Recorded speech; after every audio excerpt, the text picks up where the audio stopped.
Padre de la gloria, te alabamos, te bendecimos. Tú eres nuestro Padre celestial, tú cuidas de cada uno de tus hijos. Sabemos, oh Dios, que conforme a tu voluntad tú nos has escogido para salvación y para vida eterna, pero tú nos has dado la prerrogativa de llamarnos hijos tuyos cuando éramos pecadores y éramos enemigos.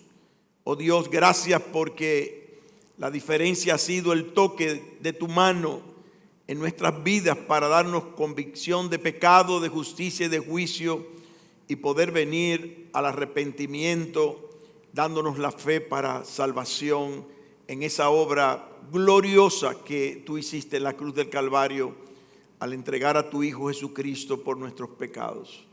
Ahora, Padre, te rogamos que tú nos bendigas, nos ayudes a entender para qué hemos sido llamados, para qué hemos sido tocados por ti, para qué hemos sido predestinados por ti, oh Dios, y que cada uno de nosotros podamos andar en el centro de tu voluntad.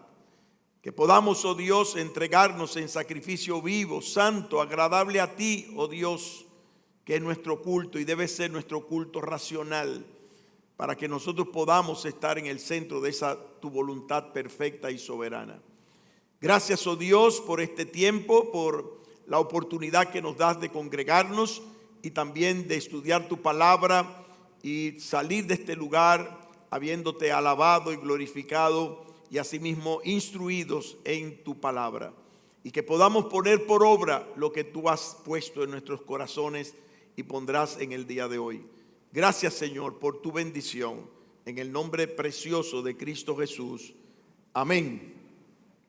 Como ya he dicho, el Señor ahora en esta parte del Sermón del Monte, estamos ya en el capítulo número 6. Ya hemos visto todo lo que el capítulo 5 nos trajo acerca de las bienaventuranzas y acerca de aquellas cosas que tenían que ser corregidas dentro de lo que era el pueblo de Dios. Porque estaban minadas muchas de esas enseñanzas por la hipocresía de los religiosos de aquel entonces. Como ya dije, el Señor ahora torna toda su enseñanza acerca de lo que debe ser la verdadera justicia y cómo nosotros debemos de estar atentos a tantos que están en este mundo pasando por serias dificultades. De hecho, el Señor entiende en esta porción que es imprescindible que nosotros expresemos de forma práctica, no solamente ay qué pena, no, de forma práctica, que nosotros implementemos, ¿verdad?, la ayuda a aquellos que están en necesidad. En Santiago, de hecho, Santiago, el hermano, medio hermano del Señor Jesucristo, vemos ahí en su epístola capítulo 2, verso 14 al 17, que hace una aseveración sobre qué tipo de fe nosotros profesamos. Dice aquí la palabra: hermanos míos, ¿de qué aprovechará si alguno dice que tiene fe y no tiene obras? ¿Podrá la fe salvarle? Y si un hermano o una hermana están desnudos y tienen necesidad de mantenimiento de cada día, y alguno de vosotros le dice: id en paz y calentaos y saciaos, pero no le dais cosas que son necesarias para el cuerpo, ¿de qué aprovecha? Así también la fe, si no tiene obras, es muerta en sí misma. ¿Qué estamos diciendo? ¿Qué está queriendo traer a nuestra conciencia la palabra de Dios cuando nos enseña estas verdades acerca de la manera en que nosotros debemos de preocuparnos por aquellos que están en necesidad? Es la realidad bíblica que nosotros somos salvos por medio de la fe, no por obras, dice la Escritura, para que nadie se gloríe. Pero dice también la Escritura ahí mismo, Efesios capítulo 2, verso 8 y siguiente, a que hemos sido puestos por Dios para buenas obras. Las obras no son para nosotros ser salvos, pero sí son como consecuencia de haber sido salvos en Cristo Jesús. Y es lo que está planteando nuestro Señor Jesucristo en esta porción del Sermón del Monte y de lo que Santiago mismo recoge aquí a los creyentes para que entiendan cuál es nuestra responsabilidad con aquellos que están en necesidad. En esta primera parte del capítulo 6, el Señor Jesucristo presenta 3 prácticas de piedad u obras de justicia que nosotros tenemos que practicar, que llevar a nuestra vida cristiana. Primero habla de las obras de misericordia que vamos a ver en el día de hoy. Luego habla de lo que debe ser nuestra práctica a través de la oración, y también nos habla del ayuno como parte de los medios de gracia que el Señor nos ha dado para que podamos tener comunión con Él. Por eso el propósito de esta sección es el de señalar la importancia del motivo correcto en estas prácticas de piedad para nosotros poder tener la bendición un día de recibir la bendición de nuestro Dios.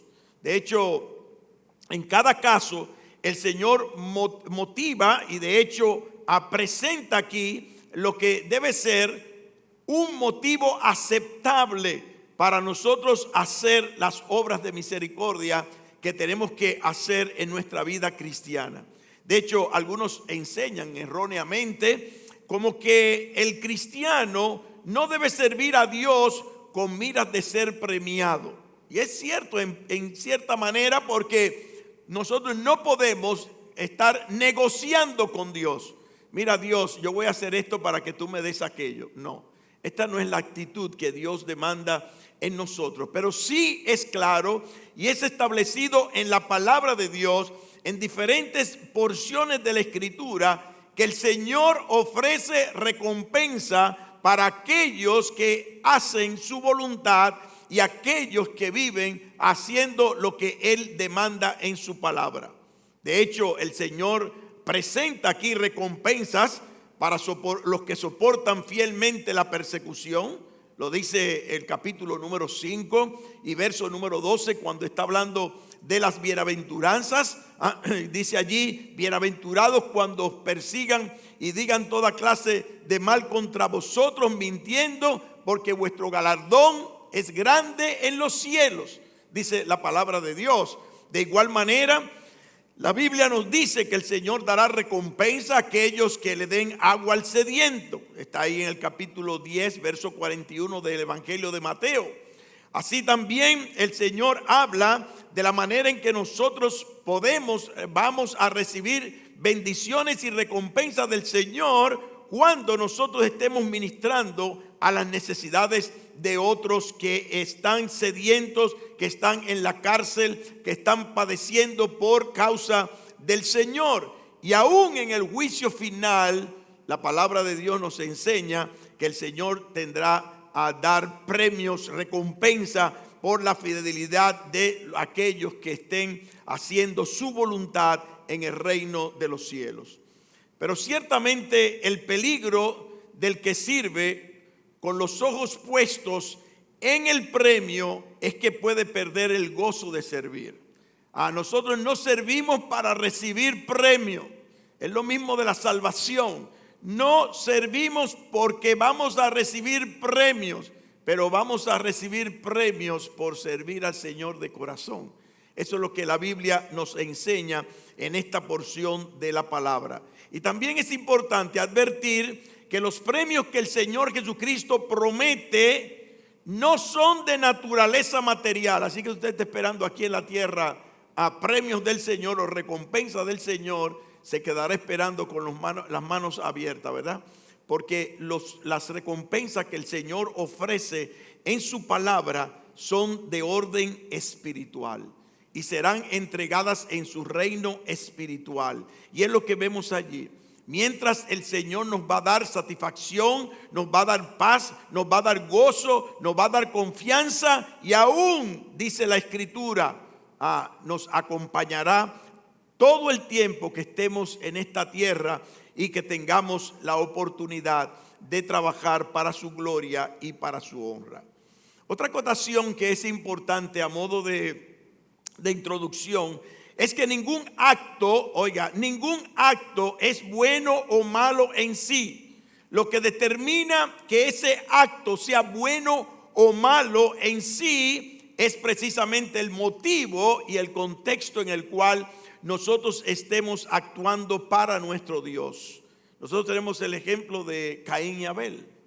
La Biblia nos dice claramente en Génesis capítulo 4, verso 4 y verso 5, dice: y Jehová miró con agrado a Abel y su ofrenda, pero no miró con agrado a Caín ni a su ofrenda. ¿En qué consistió la diferencia de la actitud de Dios frente a estos dos hermanos? Algunos opinan que fue la clase de ofrenda.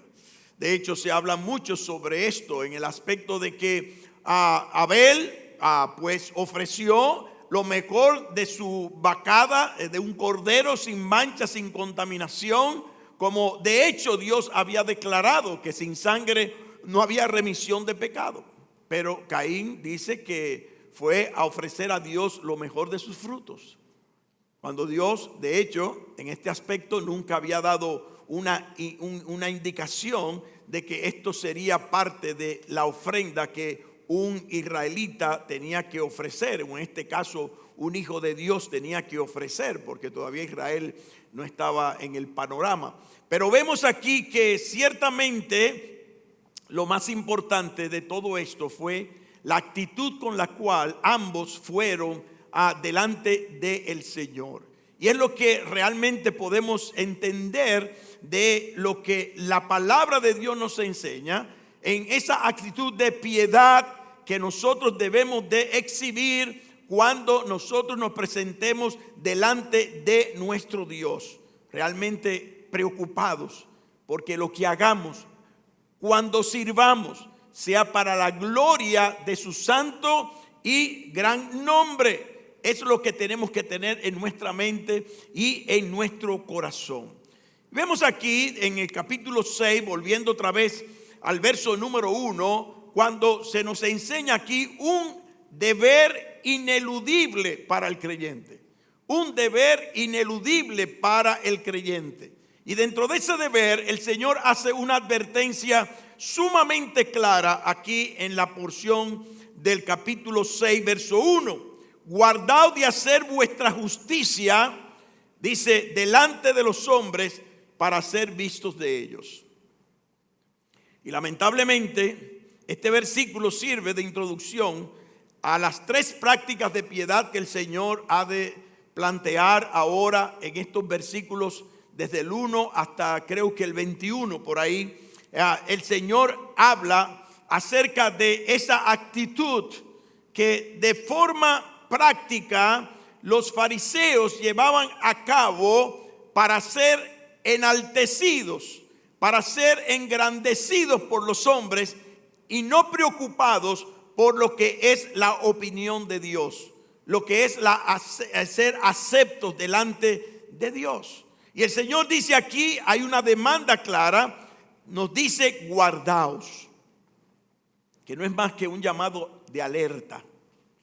Cuando tú vayas a hacer lo que vas a hacer, tú tienes que entender y debes de estar alerta de que tu corazón no te engañe. Dice la Biblia que sobre toda cosa guardada debemos guardar nuestro corazón, porque del corazón sale todo lo que nosotros podemos hacer incorrectamente delante de Dios. Guarda tu corazón, porque de él mana la vida. Pero el corazón es engañoso y tenemos que estar advertidos y tenemos que estar preparados cuando vayamos a hacer cualquier tipo de obra de misericordia, que nuestro corazón no nos esté engañando. ¿Qué nosotros estamos provocando con la acción que estamos haciendo delante de nuestro Dios? Y el Señor está llamando aquí a que nosotros tengamos una actitud de alerta ante el peligro de cometer una grave falta delante de su presencia. Y esto significa esencialmente lo mismo que nosotros le decimos a un hijo nuestro cuando va a hacer algo. Le decimos, ojo, mira a ver qué es lo que tú vas a hacer. Mira a ver cómo tú vas a hacerlo. Mira a ver con qué intención tú vas a hacer lo que vas a hacer. La Biblia nos llama aquí a poner atención a nuestro corazón, a nuestro corazón. Y la construcción en griego tiene aquí un adverbio de negación, de no hacer vuestra justicia, que no se traduce aquí porque en castellano se entiende en la exclamación guardaos. O sea, tengan cuidado, ahí está la advertencia. Sin embargo, aquí vemos que al no usar el adverbio se pierde algo de la fuerza de la admonición con que el Señor habló en este momento. También nos dice aquí, guardaos de hacer vuestra justicia. Este versículo 1, el uso de la palabra justicia, vemos aquí que de acuerdo al contexto implica piedad o práctica religiosa. Y es esencialmente aquí un sinónimo de obras de misericordia. Es lo que tenemos que hacer con aquellos que están en necesidad. Y el énfasis de la admonición recae claramente sobre el motivo, oiga bien, sobre el motivo de esta práctica que tenían los fariseos, única y exclusivamente de ser vistos por los hombres. El deseo afanoso de obtener la atención, la aprobación y aún el aplauso de otros es una tentación, oiga, constante para los súbditos del reino de Dios y especialmente para aquellos que estamos puestos por el Señor como pastores y siervos en su trabajo. ¿Qué nos está diciendo el Señor? Es una práctica vana, no sirve para nada. El nosotros estar buscando recompensas humanas, eso no sirve de nada. Y aun cuando la Biblia nos dice que nosotros debemos de reconocer a los que nos enseñan, a los que están en medio de nosotros, la Biblia nos enseña a que nosotros debemos, ¿verdad?, de hacer copartícipe de toda cosa buena al que nos instruye y y todo lo que la Biblia dice al respecto, de nosotros ser agradecidos con aquellos que están en eminencia, diríamos, en la iglesia del Señor. Déjeme decirle que el que trabaja para eso se guaya, en buen dominicano. Eso tiene que estar bien claro, que nosotros tenemos que trabajar para el Señor, no para el ojo, no para que me vean, no para que entiendan que yo. La Biblia es clara en este sentido. El que busca recompensas humanas, dice la Escritura, perderá las celestiales. Y sabe que el ser humano es muy dado, ¿verdad?, a entregar placas, a entregar pergaminos, a entregar órdenes, a entregar tantas cosas que nosotros vemos que eso no sirve de nada, de nada. Yo recuerdo en una ocasión, cuando la iglesia comenzaba, nosotros hacíamos los campamentos de la iglesia en enero, ahí en Maimón de Bonao, en un campamento donde había una especie de seminario pastoral de muchos años atrás. Y recuerdo que cuando llegamos ahí ese día comenzamos a organizar todo y a limpiar todo. Y de momento el púlpito tenía 2 puertecitas ahí con unos tramos. Y yo hago así, abro y digo, ¿y qué todo esto que está aquí? Un reguero de cosas viejas con un telaraña, de todo había ahí. Y una placa con los nombres de los seminaristas destacados en ese instituto bíblico. Y aprendí que todo eso se toma moho, se tina, mire, se llena de hollín y que nadie se acuerda de eso. En un momento determinado usted puede darle toda la gloria a los hombres, pero después que pase el tiempo nadie se acuerda de eso.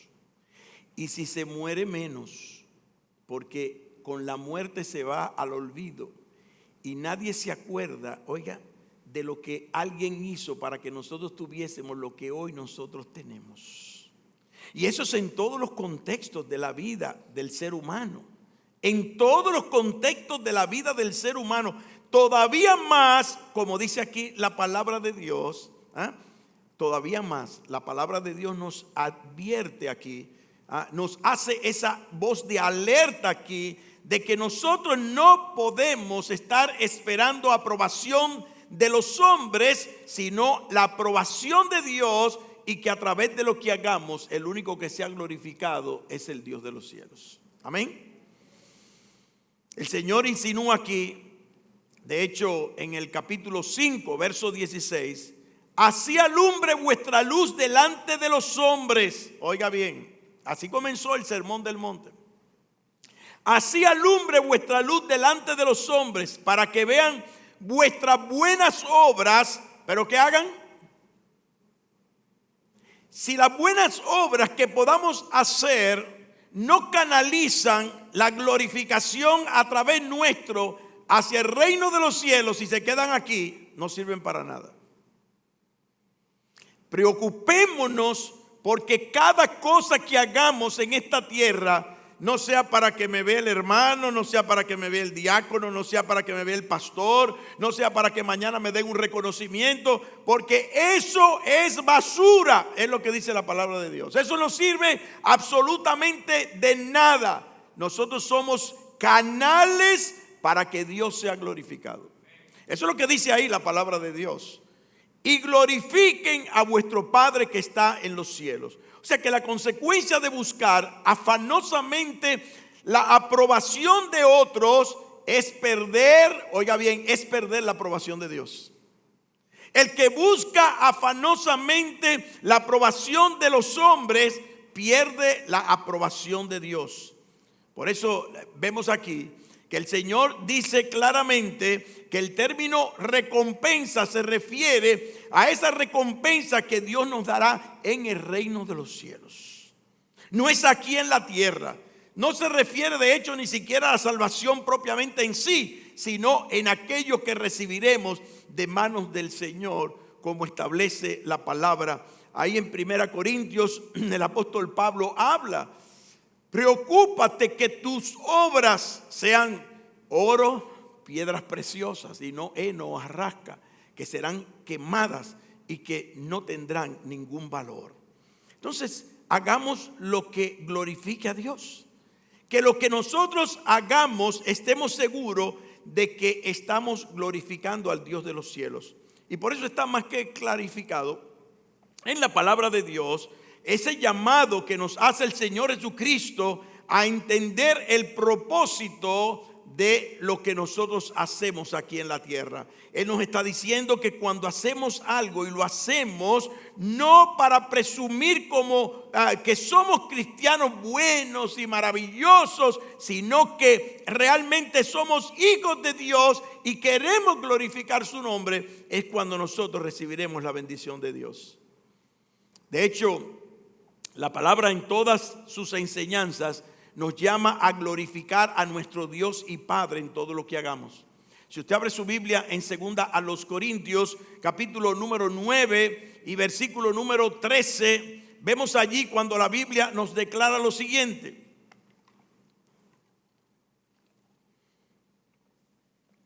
pues por la experiencia de esta administración, dice el apóstol Pablo, glorifican a Dios por la obediencia que profesáis al Evangelio de Cristo y por la liberalidad de vuestra contribución para ellos y para todos.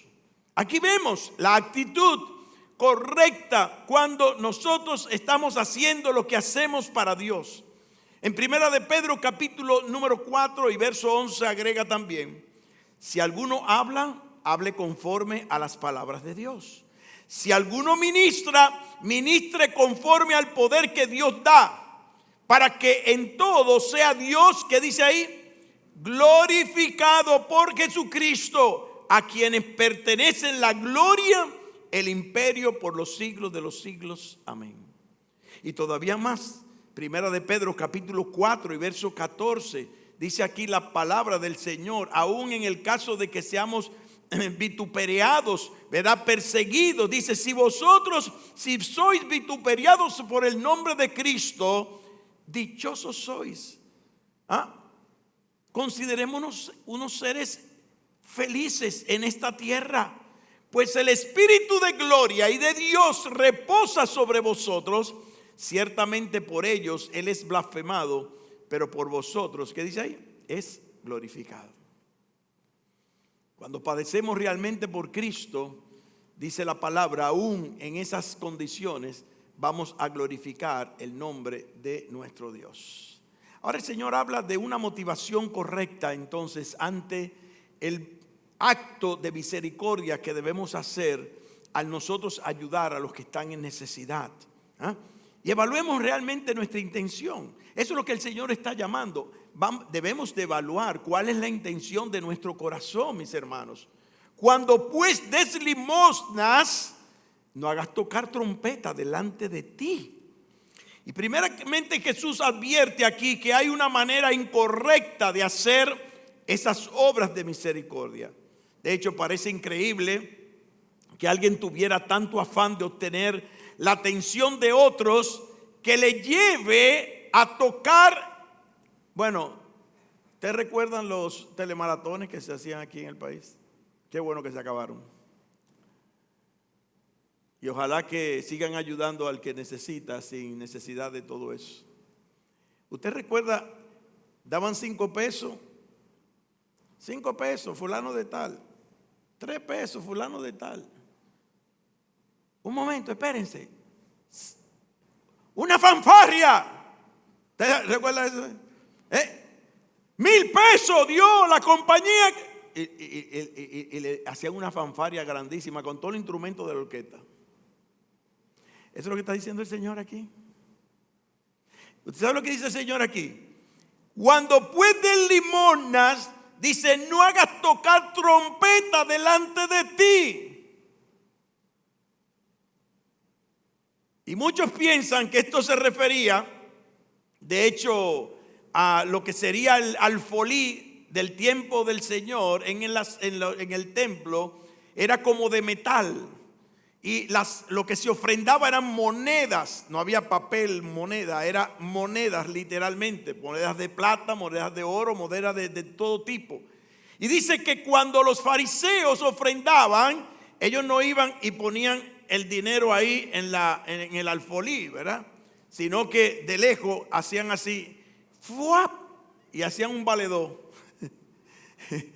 La metían sin arrugas, sí, pero para que comenzara a sonar, cayendo en aquel embudo, diríamos, de metal, el sonido de la cantidad de monedas que ellos ofrendaban.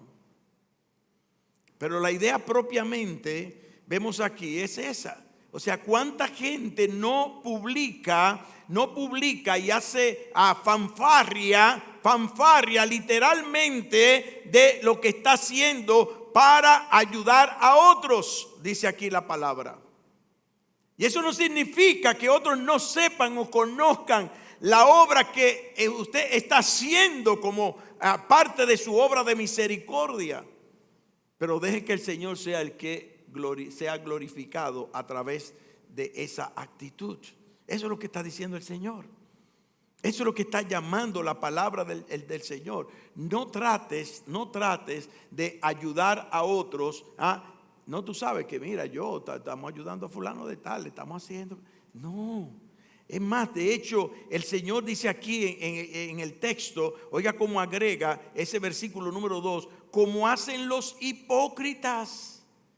Porque eso lo hacen los hipócritas en las sinagogas y en las calles para hacer que alabados de los hombres. Necesitan retroalimentación de los hombres. Si no reciben retroalimentación de los hombres, no están preparados para glorificar a Dios, dice aquí. De cierto os digo que su recompensa ya la tienen. Ok, ya te alabaron, te dijeron, ya se quedó ahí tu recompensa. Olvídate de que vas a tener recompensa en los cielos. Y vemos aquí el cuidado que debemos de tener entonces con una actitud o tener una actitud hipócrita. Hipócrita. ¿Qué significa la palabra hipócrita aquí en el texto? Es la transliteración de una palabra griega compuesta que significa el que juzga debajo o está detrás de. lo que eran en los dramas griegos, aquel que se escondía detrás de una careta y manifestaba una acción que no era propia de su ser. Y no estamos diciendo, ¿verdad?, que el teatro es malo. De hecho, aquí hacemos muchas caracterizaciones, ¿verdad?, para enseñar aún verdades bíblicas y enseñanzas. Pero se refería prácticamente a aquel que era de una manera y se plasmaba una cara que no era la de él y actuaba de manera hipócrita o irreal a lo que eran sus sentimientos. Tal actitud, dice aquí, se acepta o se aplaude en un drama, pero no es lo que el Señor declara en su palabra que debemos de estar esperando aquí los creyentes. De hecho, Mateo capítulo 23, de cabo a rabo, del versículo 1 hasta el final, el Señor está condenando a los fariseos porque era una raza de hipócritas. Hipócritas. Ustedes son sepulcros blanqueados que por fuera están, mire, como el día finado. ¿Ya ha visto el cementerio en el día finado? Todo bien blanquito, le da mucha lustre a todo lo que brilla allí, todo bien bonito, muchas flores. Abra una tumba de esa para que usted vea lo que hay adentro. Así mismo le dijo el Señor a los fariseos de aquel entonces: ustedes son sepulcros blanqueados, que por fuera están bien limpios y bonitos, pero por dentro están llenos de inmundicia. Dice aquí la palabra del Señor. Y el pasaje se refiere aquí a esa actitud de vida diaria y a las prácticas que nosotros debemos de tener en cuanto a la piedad, de poder representar al Señor, pero haciendo que la gloria vaya hacia Él. No podemos estar esperando, como dice la palabra, a ser honrado y alabado por los hombres, porque nosotros tenemos que provocar que la gloria vaya hacia la persona de Dios. Y ahí el Señor entonces nos habla de lo superfluo de la recompensa terrenal. Es superfluo, hermanos. No podemos nosotros estar esperando en hombres. Maldito el hombre que confía en el hombre. No podemos de ninguna manera, dice allí la Escritura. El que está esperando del hombre, dice allí, ya tendrá su recompensa aquí en la tierra. No habrá más recompensa en los cielos para él. La expresión aquí es como ya tienen su recibo. Ya le pagaron, ya hay evidencia de que lo que buscaba se lo dieron. Eso es lo que está diciendo el Señor aquí. Y un hombre puede hacer sus obras delante de los hombres, pero no para que lo vean. No para que lo vean. Puede hacer esas obras, mire, aún en secreto, que es lo que dice aquí la palabra de Dios. Cuando agrega diciendo: mas cuando tú des limosna, no sepa tu izquierda lo que hace tu derecha. Y es una expresión que comunica la idea de que nuestra ofrenda, lo que nosotros demos para ayudar a los que están en necesidad, sea suficientemente secreto para que nadie se entere. Para que nadie se entere. Ese es un peligro en todos los contextos. Usted ha visto lo que dice la palabra con respecto a aquel que, hablándole a los pastores mismos, le dice: tengan cuidado de ustedes hacer acepción de personas, porque si entra uno bien, ¿verdad?, bien empericotado y en su Mercedes Benz por ahí, tendemos de una vez a ponerlo en los primeros asientos, así como está el hermano José ahí. Pero entra un andrajoso y le decimos: no, ve más allá, te vamos a poner una bocinita allá afuera en el parqueo, abajo el sol. Tengamos cuidado con ese tipo de actitud. Eso es lo que está diciendo aquí la palabra del Señor. Que lo que nosotros hagamos sea lo suficientemente secreto en nuestro corazón. Yo no tengo que saber cuánto usted ofrenda y cuánto usted no ofrenda. Siempre me llamó la atención. Yo iba a los Estados Unidos, porque usted sabe que en los Estados Unidos, cuando usted da una ofrenda, usted puede descontarla del income tax. Y entonces yo veía que había un sobre que decía: fulano de tal, cantidad de ofrenda, cuenta número tal. Y así se ofrendaba. Y yo decía, ¿cómo? ¿Y qué es esto? ¿Qué es esto?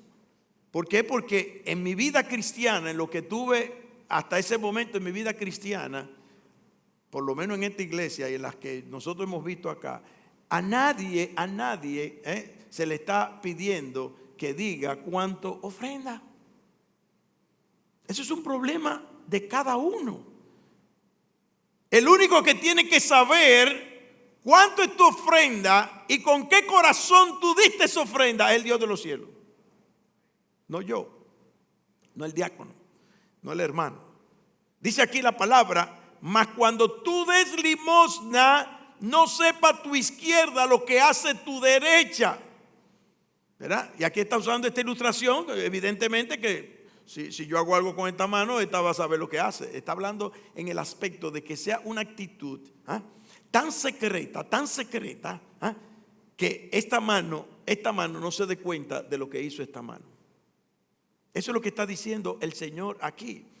Y vemos claramente que el Señor se refiere aquí a las ofrendas que nosotros damos para ayudar a otros. No está refiriendo propiamente a lo que nosotros debemos de ofrendar como creyentes a la obra del Señor. Estamos hablando de aquello que la palabra de Dios nos demanda para ser sensible ante aquellos que están en necesidad. Ya hablamos, y el Señor ya habló en el mismo sermón del monte. Al que te pida, dale. Y a veces ponemos excusa y decimos, y a veces nos preguntamos también, wow, y yo que tengo tanto, y tal vez pude haber paliado la necesidad de ese pobre, y no fui, como dice aquí la palabra, propicio a aliviar la carga que esa persona tiene. Pero el Señor concluye con una recompensa segura aquí. Dice el capítulo 6, verso 4, para que sea tu limosna en secreto y tu Padre que ve en lo secreto te recompense en público. Eso es lo que dice la palabra de Dios aquí. Y en primer lugar, aquí nos habla, mire, es interesante aquí teológicamente hablando este texto porque nos habla de la omnisciencia de Dios. De la omnisciencia de Dios. Cuando usted viene y sabe de una necesidad de alguien y usted viene y coopera con esa necesidad de ese alguien y lo hace de la manera en que el Señor nos demanda aquí en su palabra, aun cuando nadie lo vea, el Dios de los cielos lo ve. ¿Por qué? Porque Él es omnisciente.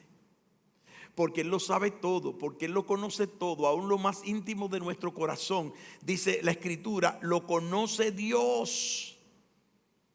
Y por eso establece aquí la palabra que el Señor, lo que ve que hacemos realmente con la actitud correcta, sin tocar fanfarrias, sin buscar gloria de hombres, sin esperar retroalimentación del ser humano. Dice aquí, Dios lo está viendo.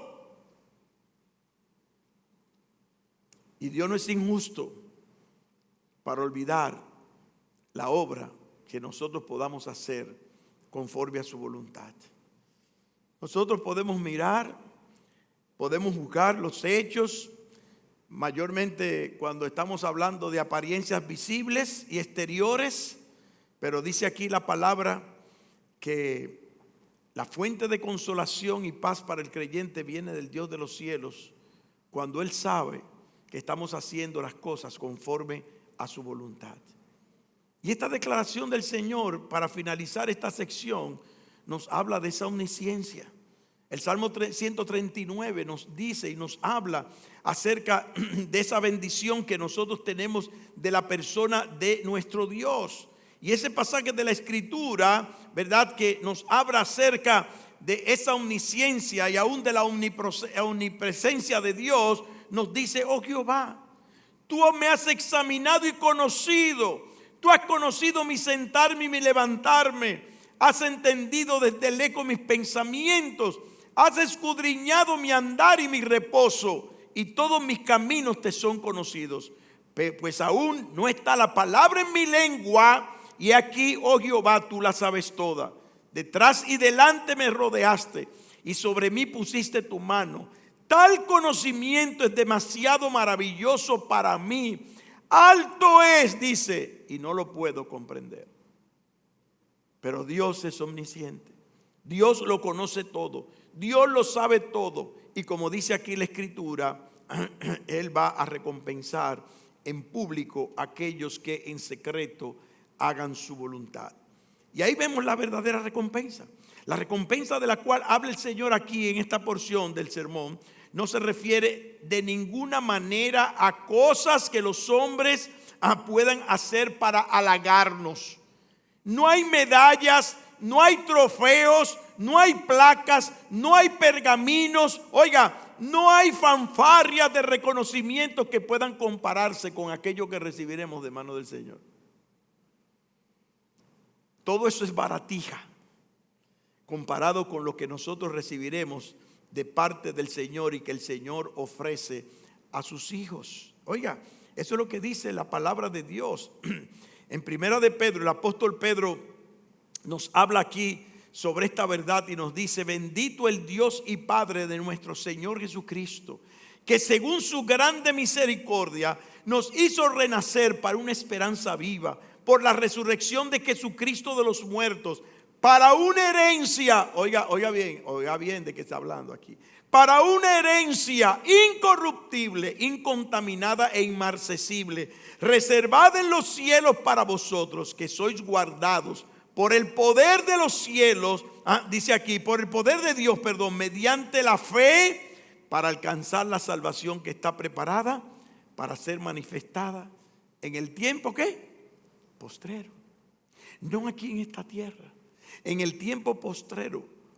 Por eso es que hay que desear morirse rápido, porque lo que hay aquí no sirve para nada.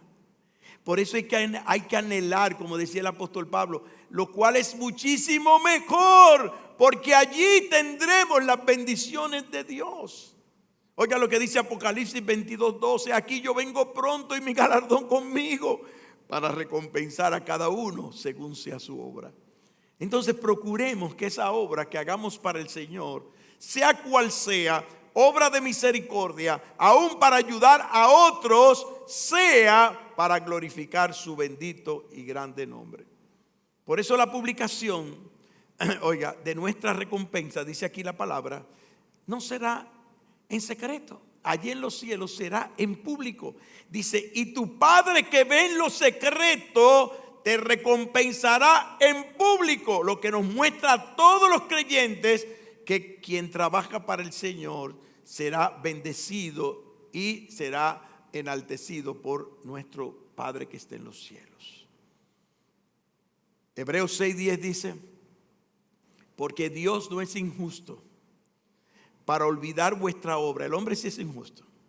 El hombre sí es injusto. Pero Dios no es injusto. Dice: para olvidar, oiga, vuestra obra y el trabajo de amor que habéis mostrado hacia su nombre, habiendo servido a los santos y sirviéndoles aún. Él no es injusto, dice aquí la palabra, para olvidar. Nosotros sí olvidamos. Fácilmente que olvidamos. El ser humano es lo más olvidadizo que existe en este mundo. Yo creo que los animales son, recuerdan más que nosotros. Porque usted ve esos perros, mire, que son fieles a su amo. Eso es increíble lo que es un animal de eso. Pero lamentablemente el ser humano olvida. Muy rápidamente olvida de lo que recibimos, aún de otros, y las bendiciones que recibimos de Dios se nos olvidan.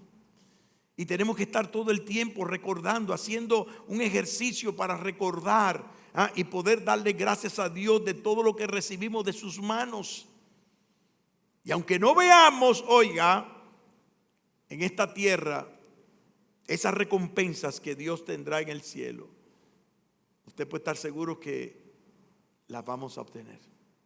Usted la va a tener. Dios es maravilloso y Él mismo nos alienta aquí en esta porción a que aquel que trabaja para su gloria espere esa recompensa que Él dará en los cielos. Una recompensa que no se corrompe, que no se marchita, que es imperecedera por los siglos de los siglos. Amén. Concluyendo, hermanos amados, en esta porción el Señor por eso dice: sed pues misericordiosos, como también vuestro Padre es misericordioso. Él quiere que nosotros lo imitemos, que nosotros ejerzamos misericordia con aquellos que están en necesidad.